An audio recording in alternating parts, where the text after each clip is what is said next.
Good morning. It's fantastic to see you all. Welcome to Build. All of those, you made it here. It's fantastic to be back together physically and everyone joining online. These developer conferences are special times, special places to be, especially when platform shifts are in the air.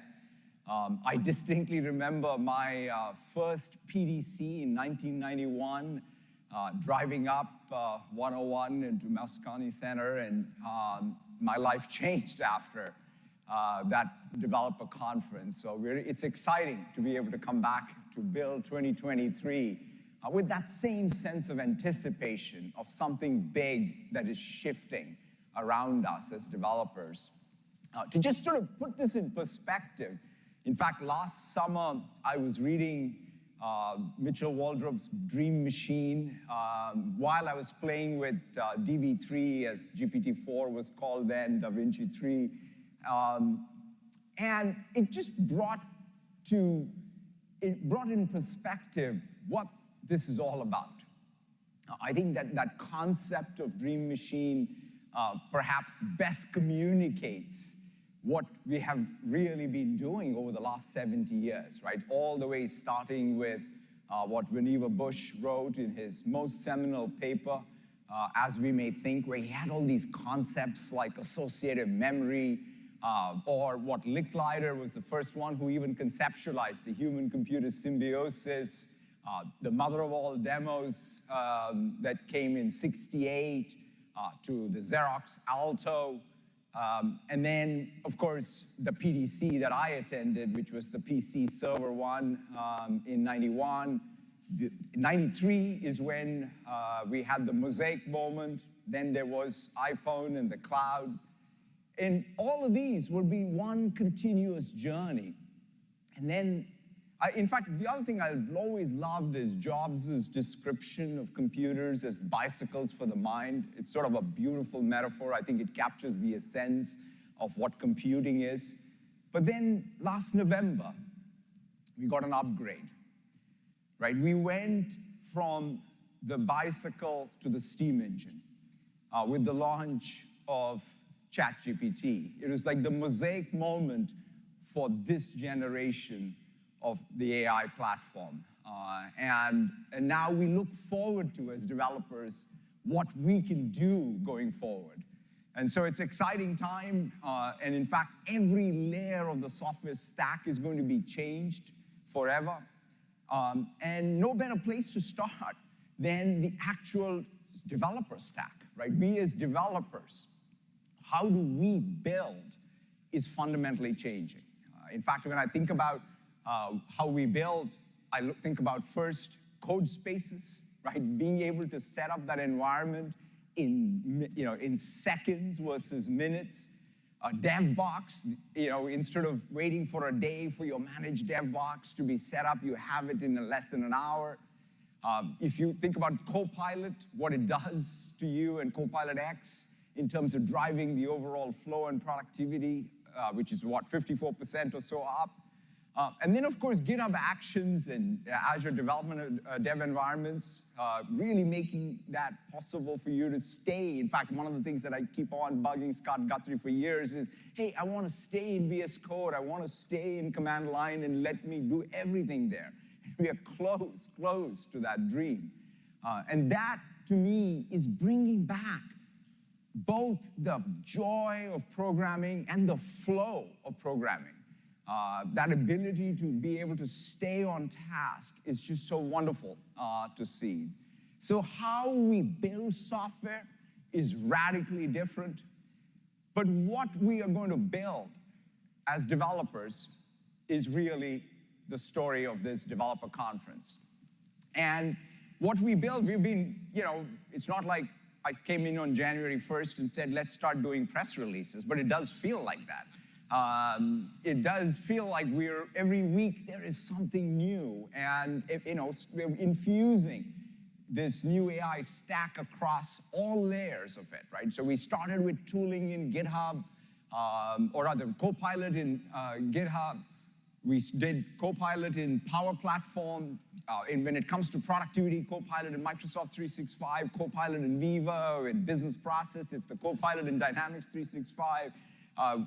When it comes to industry sort of workflows, what Nuance has done with DAX, or the security Copilot, or the Copilot, of course, for the web in Bing and Edge, features in LinkedIn, which are driven by AI, and of course, the AI infrastructure with Azure OpenAI APIs and everything else around it, right? So every layer of the stack is profoundly changing.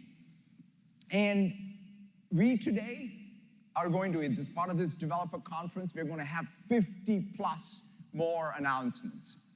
But I want to highlight 5 of them. The first is we're bringing search grounding in Bing to ChatGPT. We are very excited about this. Yeah, you can clap.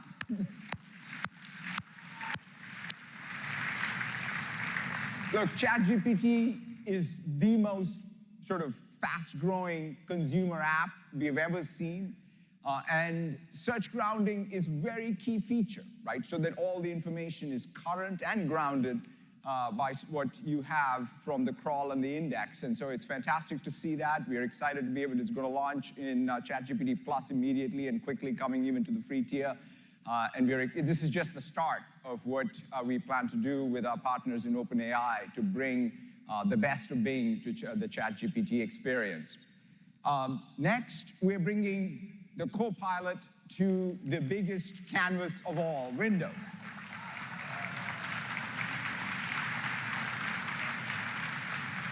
You're going to hear a lot from Panos tomorrow about it, but I think that this is going to make every user a power user of Windows. Let's roll the video.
So cool.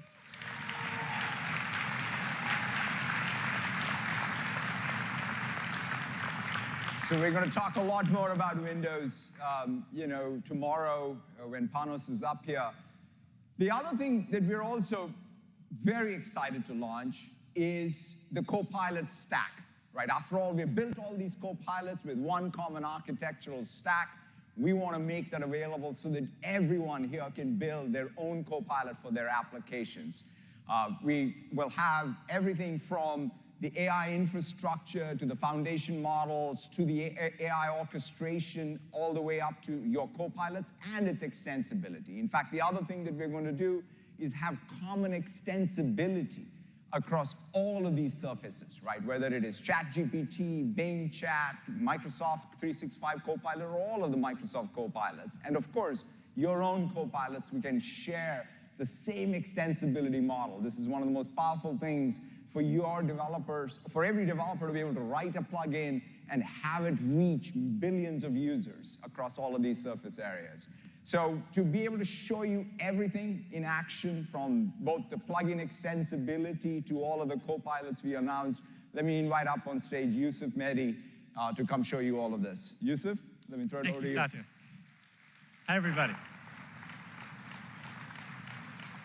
We're making fast progress on delivering our vision of your Copilot for the web and for business.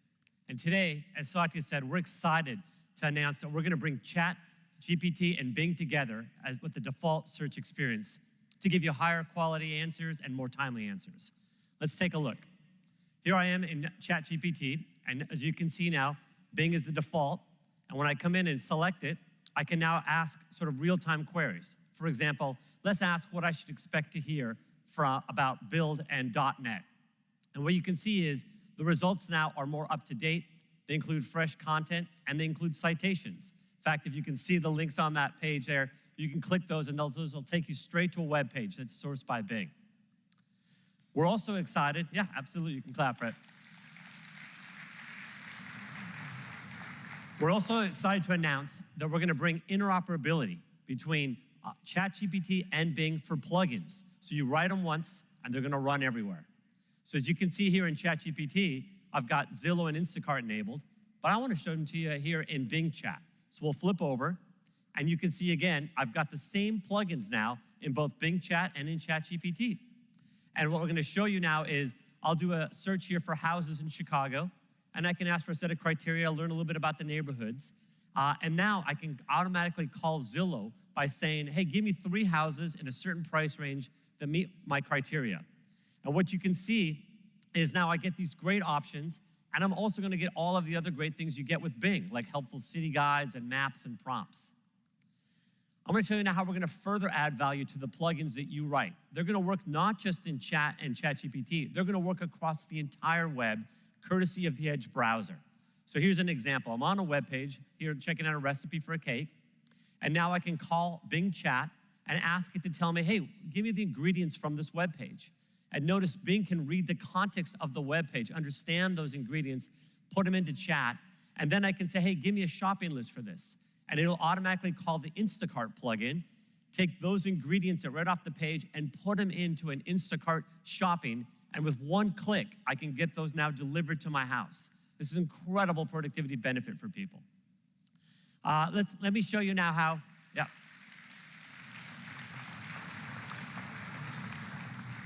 Let's show you how you'll be more productive at work. Here, I'm going to use Microsoft 365 Copilot. Now I'm in Microsoft Word, and I'm going to need some help for drafting a legal contract. I got a legal contract here, and I need some help with California law. So I'm going to call 3 plugins from Thomson Reuters to edit this document. First thing is I'll go into Copilot, and I'll pull it up, and I'll say, hey, help me understand how to edit the limitation of liability using the Practical Law plugin. It'll read the document, find the paragraph, and make that change. Next, I want to know if this is enforceable under California law. So I'll call the Westlaw plugin that will do that analysis, and it'll come back and give me an analysis about it from a legal perspective. And finally, since we're making lots of changes, I'd like to know the summary of all of these changes. And with Document Intelligence, I get a simple table that shows you all of those changes in an easy-to-read format. By joining the power of Microsoft 365 Copilot in Word with the support of these real powerful plugins like Thomson Reuters, now you can draft a legal contract in so much more powerful way. Let me show you one more. Here I am in Teams Chat, and I'm engaging with Microsoft 365 Copilot to track website changes. Copilot will just call the Atlassian plugin to help. Atlassian Jira specializes in project and issue tracking. So it'll pull the Jira ticket automatically with the plugin, and now all I have to do is assign an owner using the Azure Active Directory, and that's it. It's all done.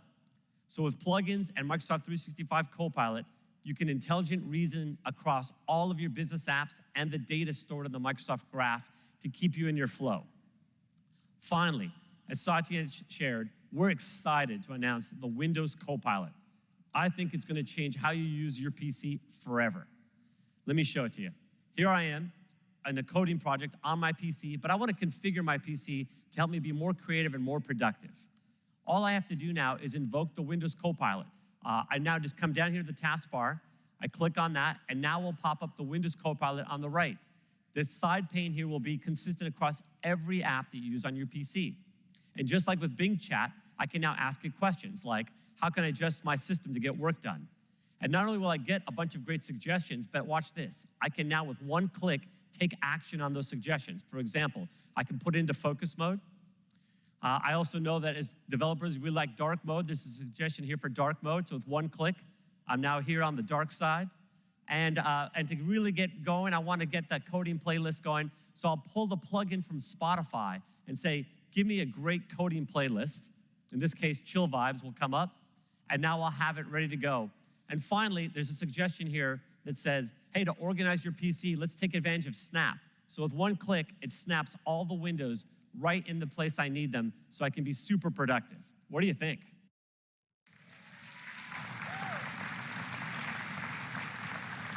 So as you can see, we have an incredible array of powerful AI-powered copilots. We've got over 50 plugins already available for customers and thousands more coming. I can't wait to see what you're all going to build. Thank you very much. Thanks, Yusuf. Thank you, Yusuf. We have, as Yusuf said, fantastic momentum already building. And this is about really creating that opportunity for developers to reach all users across all of these surface areas. And we are so excited to see how you go about exploiting that opportunity in the weeks and months to come. Of course, when we talk about the AI platform and the Copilot stack, the next thing for us, which is really exciting, is AI Studio. This is the full life cycle tool chain for you to be able to build your intelligent AI apps and your copilots. Everything from being able to train your own models to be able to then ground, whether it's OpenAI or any open source model, with data that you bring, built-in vector indexing in Azure Search, built-in support for RAG or retrieval augmented generation support, built-in support for prompt engineering with prompt flow and orchestration, and of course, built-in support for perhaps the most important feature, which is AI safety. One of the things that we've been hard at work is to build into the tool chain AI safety. We've been at work on AI safety for the last 5 years. We have principles which we have translated into a core set of processes that we implement across our engineering stack. And then, of course, we have all of the compliance and oversight. But the real challenge is not just to have these things outside the engineering process, but to build it into the everyday tool chain. And that's what we're doing with AI Studio. And it starts with testing, where there is the responsible AI dashboard that helps you during the testing phase to ensure that what you're developing is safe. We have grounding, and in fact, the prompt flow is perhaps one of the best features for you to be able to ground your models. You have provenance for media provenance, for the support for images and videos and watermarking, for your neural voice that's going to be available to all of you as you build your applications, and at deployment time. That's perhaps one of the most critical things, is we have taken all of the safety work we did, for example, for the launch of Bing Chat, and really made it available as just a set of features for any developer to use, right? You can take an OSS model and use the AI safety service to really make it, at the deployment time, safe. And of course, then you can even monitor the model for model drift. And that way, then you can make sure that it's not just the one time, but you're continuously looking to make sure that you have safe deployment. So we are very, very excited about AI Studio, helping every developer out here to be able to build AI applications, but build them with safety first. Let's roll the video. Introducing Azure AI Studio, a full lifecycle tool to build, customize, train, evaluate, and deploy the latest next-generation models responsibly. With just a few clicks, developers can ground AI models with their structured and unstructured data to quickly and easily build customized, cutting-edge conversational experiences for their customers.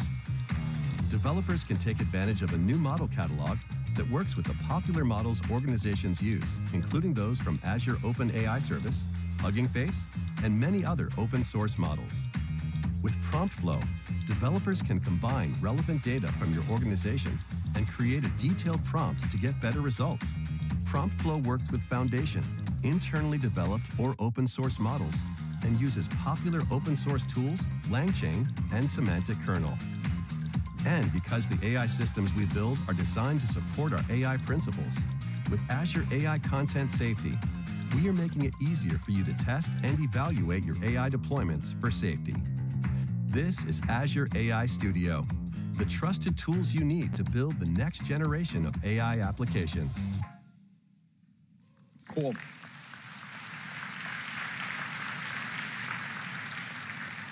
And of course, all AI applications start with data. And we're really thrilled to be announcing Microsoft Fabric.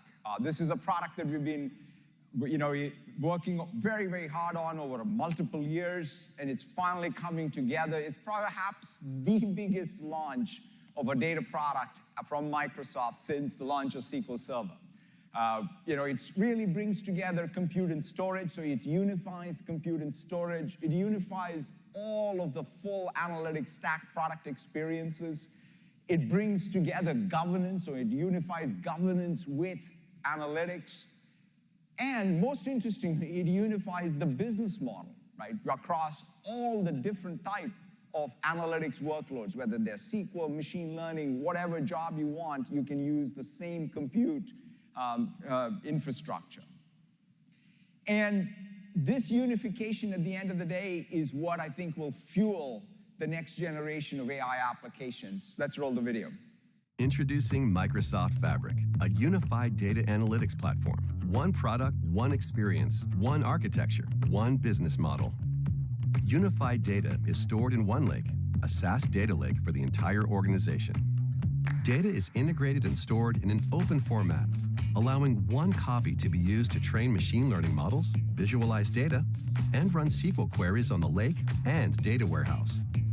A unified experience brings together all the tools data professionals need: pipelines for orchestrating data movement, experiments for training machine learning models, semantic models for defining key metrics, and much more. And for business users, Fabric brings together data for collaborating and doing ad hoc analysis in Microsoft 365. Unified governance, security, and compliance is built in for all your data. And with Copilot from Microsoft Fabric, AI helps everyone be more productive.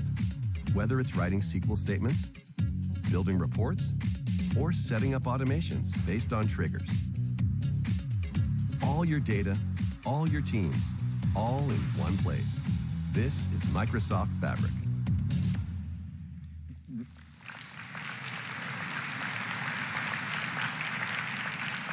You know what the AI supercomputer did for the infrastructure layer?